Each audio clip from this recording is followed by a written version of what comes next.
Santi, querido, ¿cómo andás, viejo? Vos, buenísimo, buenísima la noticia que te venís a pasar las vacaciones acá a Uruguay. Escuchá, bueno, esperamos acá como siempre. Lo que podemos hacer, si nos acompañás, es ir a visitar los campos en inglés. Que ya te había dicho la otra vez, ¿te acordás? Avísame nomás cuando estés instalado ahí en Montevideo que te paso a buscar en el auto. ¿Estamos, viejo? Abrazo.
Agarre naranja buena y barata. 3 kilos más barato las naranjas, señores, pidan elija. 49.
En realidad, el pueblo, yo te decía que yo me vine a vivir ahí cuando tenía 18 años, pero que en realidad todo el resto de mi vida lo viví en la zona, en Las Brujas y toda esta vuelta ahí, Las Brujas y Quinta de Ilvia.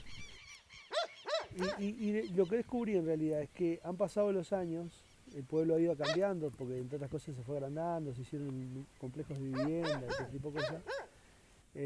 La propia dinámica del pueblo cambió, hay otros servicios, toda esta cosa, pero en definitiva sigue siendo lo mismo, es el mismo pueblo donde todo el mundo se conoce, donde todo funciona en torno a la calle principal y a 2 o 3 cuadras nada más de la calle principal. Las familias son las mismas, los comerciantes son los mismos. Así que podemos decir que el germen del Sargento Poeta está acá. Digamos, el germen estilístico surgió acá, en este arroyo otro hora cristalino y hoy bastante contaminado. Hay un nexo en las novelas, en las dos que publicadas y en esta ahora que estoy escribiendo, un nexo mínimo que es el propio pueblo, porque es de donde parte la acción, digamos. En el Sargento los milicos salen del pueblo y van al campo, en el inglés los tipos salen con el muerto del campo y van al pueblo a enterrarlo. En esta que estoy escribiendo ahora el quilombo está en las afueras del pueblo. Entonces recorro a los muertos, a mis abuelos, a mi padre, a otros familiares que están allí. Y con especial atención a la tumba de mi abuela, que fue la de mi abuela paterna, la abuela Hilda, que fue la última de los abuelos que murió, y que en mi historia, digamos, como lector, como escritor, pero sobre todo como lector, fue fundamental porque fue la que me pasó los primeros libros, la que me motivó siempre a escribir. Pero sí tenía la conciencia, la certeza, digamos, de que había otro mundo ahí para conocer, y que tampoco mi historia era tan única, ¿no? O sea, no era el único gurí que iba a caballo a la escuela y todas estas cosas. Sí es raro a veces contarlo hoy, ¿no? Contárselo a mis hijos, ¿no? Porque es raro, ¿no? Ya siguen yendo gurises a la escuela en el interior profundo de Uruguay, sigue pasando. Pero no, seguramente no imaginaba, ¿no? Mis preocupaciones eran más pragmáticas, más cercanas.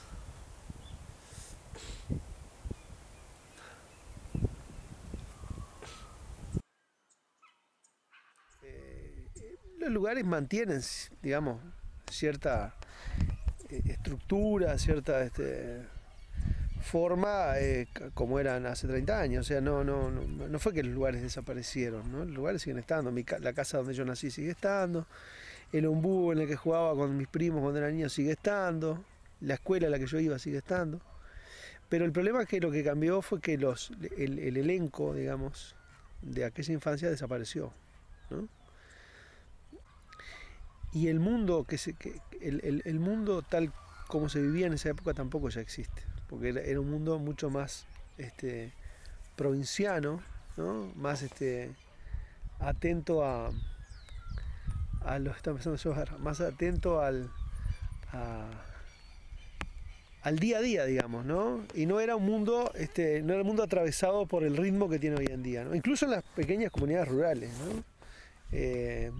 Donde prima la fibra óptica, el wifi, ¿no? O sea, mi literatura igual no es una cruzada contra eso, está claro, ¿no? No es una cruzada contra la tecnología. Pero sí es una necesidad de rescatar ese momento. Creo que por ahí, ¿no? ¿Crees que nos cambiamos por ahí, sí, para el galpón? Dale. Digo, podemos ir para casa, pero estamos diciendo.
¿Ves los títulos ahí?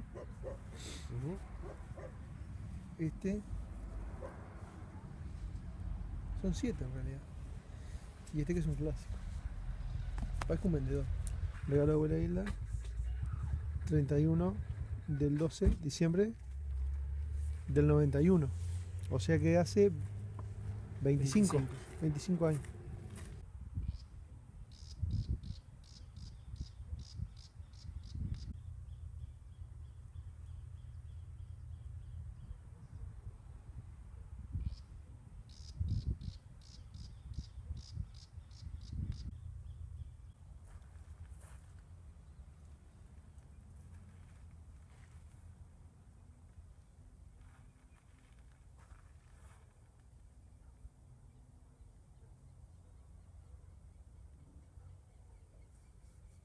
Martín Bentancor, Murió el 10 de octubre de 1964. Y acá está acá está la abuela, la esposa, Florentina. Bentancor. Como primeras lecturas. Bueno, en mi caso obviamente no habían libros.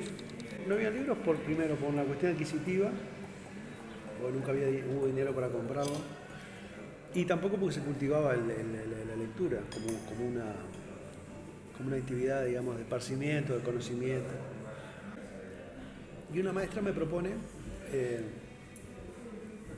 prestarme libros, que me los llevara el fin de semana, que no era una práctica habitual, nadie llevaba libros. Y hubo un libro en particular, yo tendría 9 años, ya tirando para 10, que no sé cómo estaba ahí, que eran el diario de Álvar Núñez Cabeza de Vaca, el adelantado. Y en ese diario él cuenta sus distintas aventuras, digamos, como una especie de recuerdo. Me volvió la cabeza cuando leí eso. Me acuerdo que mi padre y mi abuelo me mandaban a pastorear unos terneros en un campo que tenían, que no tenía alambrado, no tenía cerca. Y me enganché tanto a leer el libro que en un momento me senté a leerlo y me olvidé por completo de su traje del mundo. Y en un momento levanto la vista y los animales ya no estaban, se habían pasado todos para allá. Y me trajo una serie de problemas con mi padre. Bueno, la clásica foto de niño con el pato amarillo en el pantalón. Esta es una... obviamente en mi casa no había un sillón así. No había sillón directamente. Acá estoy con mi maestra de primero y segundo año, la maestra Margot, con mi hermana Rosana. Acá vemos a 3 tipos caracterizados como gauchos y una mujer que los está abrazando. Esta era una obra de teatro escrita por mi abuela Hilda, que era una variación de Juan Moreira o Martín Aquino. Ella escribía el libreto y los distintos parientes actuaban. Esta quizás fuera ella, no me queda claro. Es curioso porque, por ejemplo, mi padre al poco tiempo perdió todo el cabello, mi abuelo también. Entonces yo el recuerdo que tengo de ellos es de 2 tipos pelados, ¿no? Grandes, pelados, y es raro verlos así con pelo, ¿no? Con tanto pelo. Bueno, esas son más o menos lo que rescatamos del naufragio.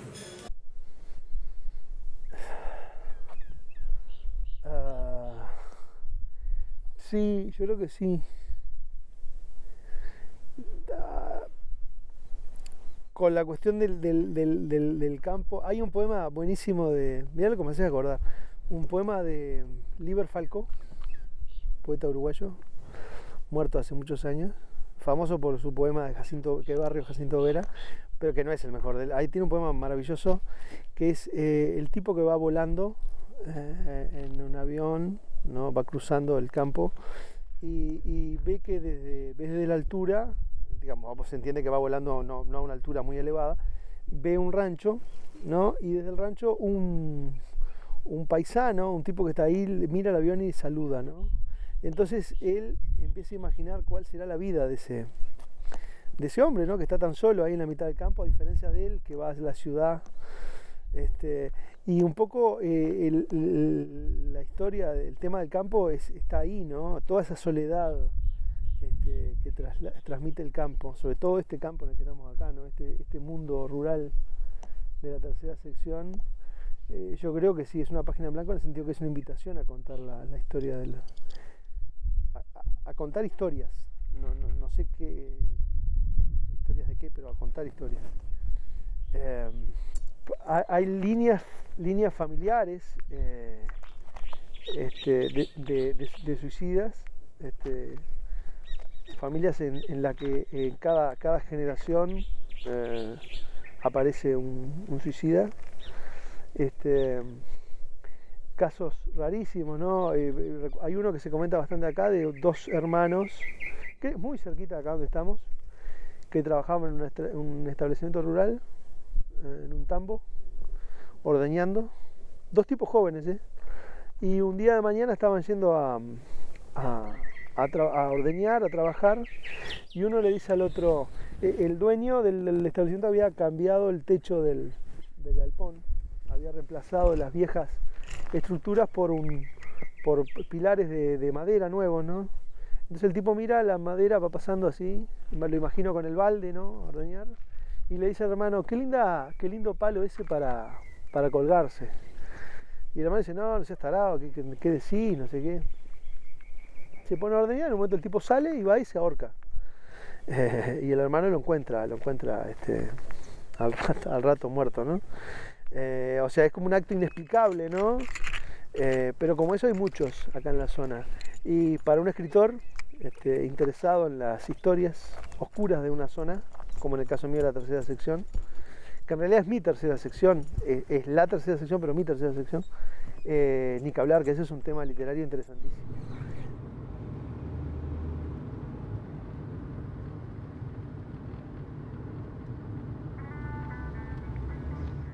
A ver qué te parece esto. Cualquier comentario, bienvenido, como siempre. Esto es mejor que el biógrafo, maestro, dijo Fagunde, reposando las patas delanteras de la silla en el suelo y exhibiendo una sonrisa de auténtico goce, entreverado aún en la narración de la historia del inglés. Al biógrafo usted iba, pagaba la entrada, le apagaban las luces y le llenaban un vidrio con gente corriendo y hablando. Después le metían una música, le prendían las luces y usted salía. Al menos así era cuando yo fui a un biógrafo una vez, siendo un muchacho. No sé si sigue siendo así el asunto, dijo Fagundes. El maestro le respondió que sí, que pese a los avances de la tecnología, las proyecciones de cine mantenían la misma dinámica, la misma rutina. Después del documental vamos a tener que hacer un western, acá en las cuchillas de la tercera sección. Yo escribo el guión, materia tenemos.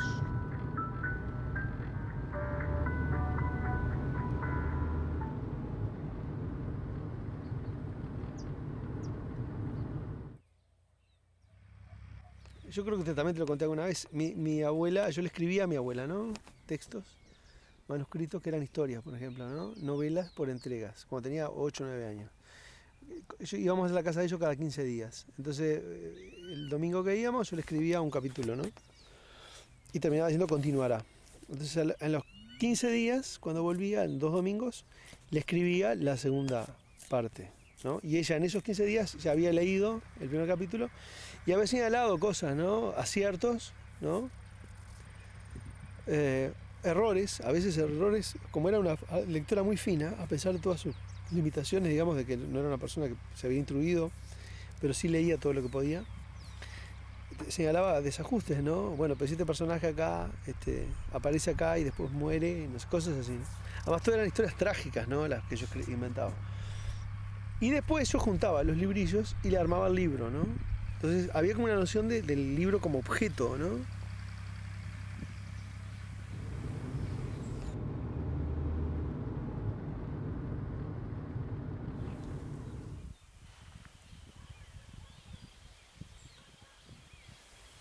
La tapera es una figura dentro de la literatura, digamos, de corte más campero, criolla, por decirlo así, muy importante para marcar el paso del tiempo, ¿no? Porque nada marca más el paso del tiempo para un personaje, para una zona, que la presencia de una tapera, ¿no? Porque la tapera ejemplifica la historia de algo que ya no está. Y nuestros grandes poetas criollos le cantaron a la tapera, ¿no? Hay casos icónicos como el viejo Pancho, José Alonso y Trelles, y el querido payador Juan Pedro López, que es además uno de los personajes en sordina, digamos, de Muerte y Vida del Sargento Poeta. Pero Juan Pedro López decía, existe allá en Canelones una derruida tapera, voy a recordar siquiera aquellos caídos terrones. Ya no se oyen las canciones que a mi madre le cantaba. Ella atenta me escuchaba y me solía decir, ya no te puedo sentir, hijo del alma, y lloraba. En ese poema Juan Pedro López cuenta el regreso a su antiguo hogar convertido en tapera, ¿no? Y es como la imagen me parece perfecta del paso del tiempo en la campaña. Este espacio lo vamos a encontrar acá, no solamente en la tercera sección, sino en el Uruguay profundo, digamos, todo, porque el campo está lleno de taperas, ¿no? Por eso a mí las taperas siempre me transmiten, además de la inquietud de saber quién vivía ahí y qué historias transcurrieron, también suele ser un lugar triste, ¿no? Porque es una parte de una vida que ya no está. Y en este caso, en esta tapera que estamos ahora, Pastor Colombo además era un personaje muy querido acá en la zona, ¿no? Yo no lo conocí cuando yo nací, él ya hace años que había muerto, pero recuerdo que se contaban historias muy lindas sobre ese personaje, ¿no? Esta cuestión de ser buen vecino, ¿no? Ayudar a los demás. Y bueno, esto es lo que queda, ¿no? Físicamente es lo que queda.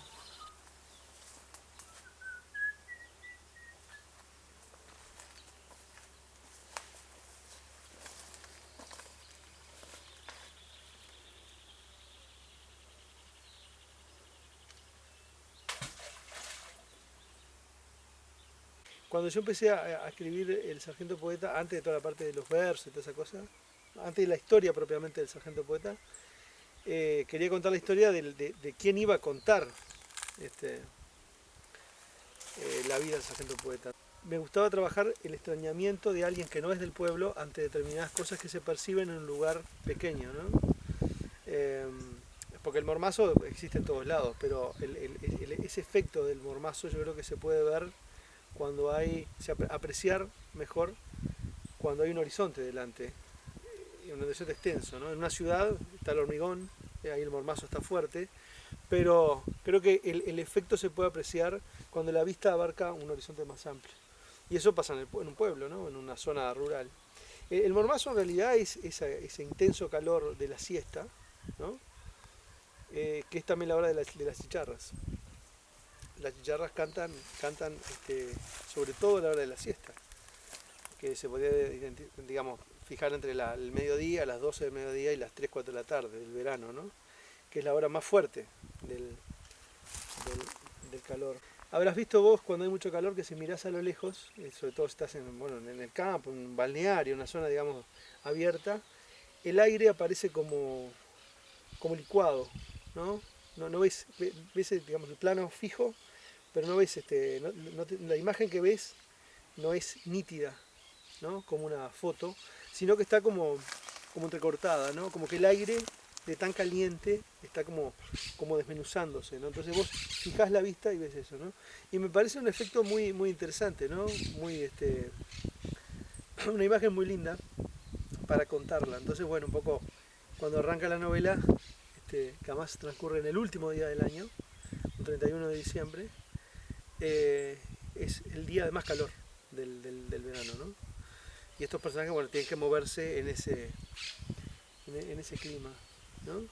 Entonces en el bar Encarnación, sentados una tarde muy aburrida, entre semana, a la mesa, puse a dos personajes, al médico del pueblo, el doctor José María Cesare, y al funebrero, Carlos Baumeister, de la funeraria, la única funeraria del pueblo, de una generación posterior a la del suicida, a comentar el episodio, ¿no? Entonces las versiones que ellos manejan son diferentes, porque escucharon de fuentes diferentes la misma historia.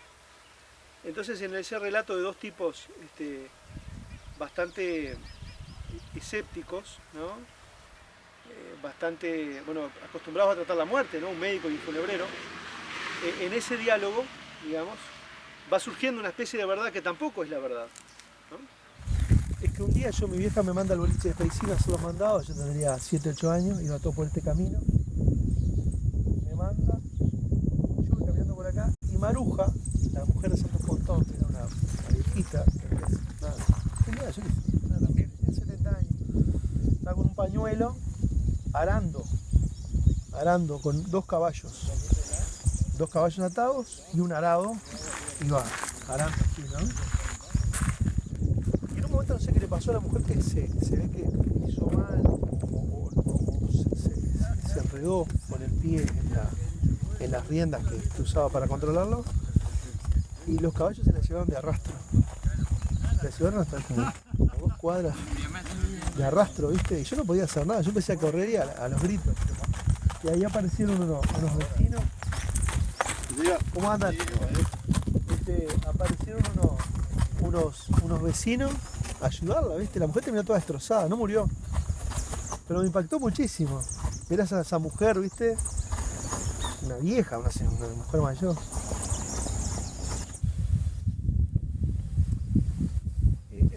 Pasaba algo que, no, que supongo yo que, bueno, ni que hablar en una gran ciudad como la que vivo, las relaciones humanas eran mucho más cercanas, o sea, eran mucho más estrechas, porque éramos muy poquitos, todos nos conocíamos y había mucha solidaridad. Y este era mi mundo, no había otra. La casa donde yo nací es esa que está allí. Atrás habían 2 galpones de tambo, que era donde estaba el tambo de viejo. El ombú, mítico ombú, centenario. No sé, podemos ir hasta ahí. ¿Te parece? Vamos. Ya que estamos acá, vamos a ir a otro más.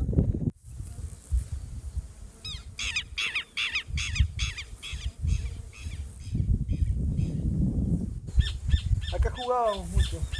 La última vez que estuvimos, mi mujer se quiso llevar un brote para plantarlo en casa, pero no hubo suerte. No prendió. Una vez jugamos acá, por ejemplo, con mis primos, que yo que sé, por ejemplo, no sé, nosotros éramos... Yo era el pistolero, digamos, aquí iban persiguiendo y los tipos tenían que agarrarlo. Y se armaban tiroteos. Igual este ombú, se ve que en algún momento lo fueron como cortando. Pero mirá el grosor del tronco. O sea, imagínate los años que puede tener esto. Mirá lo que es. A tal punto que salen otros ombúes de adentro. ¿Viste los brotes? Impresionante. Me da la sensación de que a veces como que no han pasado los años. Han pasado 30 años. Y parece que estuviera, viste, en el mismo lugar. De hecho estoy en el mismo lugar, en el mismo espacio, en el mismo tiempo. En la misma conjunción espacio-temporal, digamos. El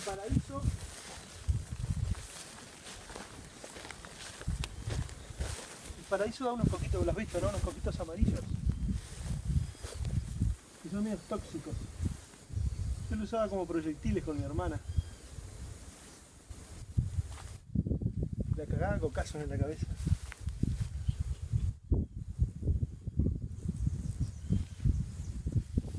Que los árboles además son una buena forma de medir el tiempo. Hay una foto que debe estar en la casa de mi madre, que estamos nosotros acá, al lado de este paraíso que era una cosita así.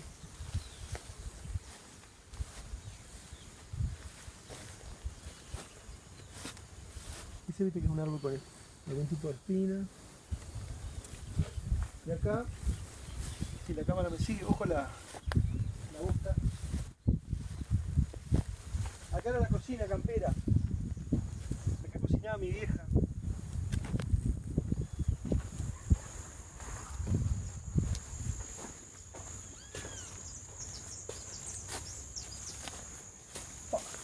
Acá estaba la cama matrimonial, la cómoda, bueno, el techo un poco desvencijado. Quincho de paja, ¿no? Este era el cuarto de mío y de mi hermana.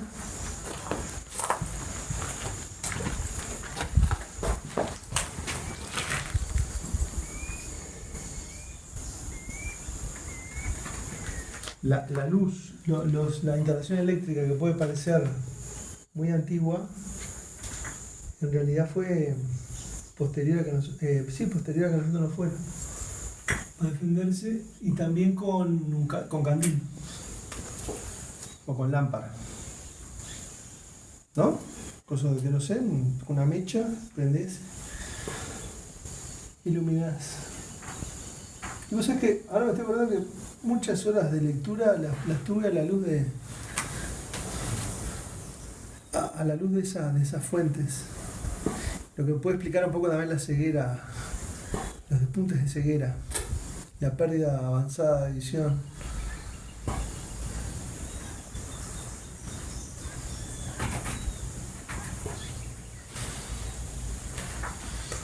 Hace tiempo no estaba acá. En un momento sé que esto se convirtió como en refugio de los terneros y eso, porque hay mucha mierda de vaca, de ternero, en el piso.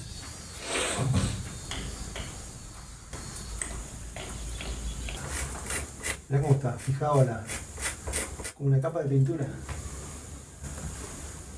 Porque acá estaba la cocina de leña, que además era como estufa. Y obviamente acá estaba. Claro, acá era la mesada. Acá estaba la cocina, ese agujero ahí era el caño de la cocina. Claro, y la mitad de las veces se tapaba. Entonces, acá era un humo, una humareda impresionante. Y eso se va adhiriendo a las paredes. Imagínate cuántas.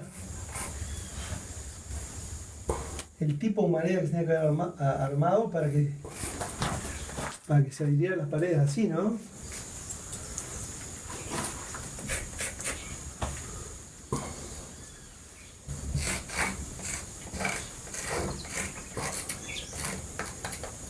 Aquí nací yo, 1979.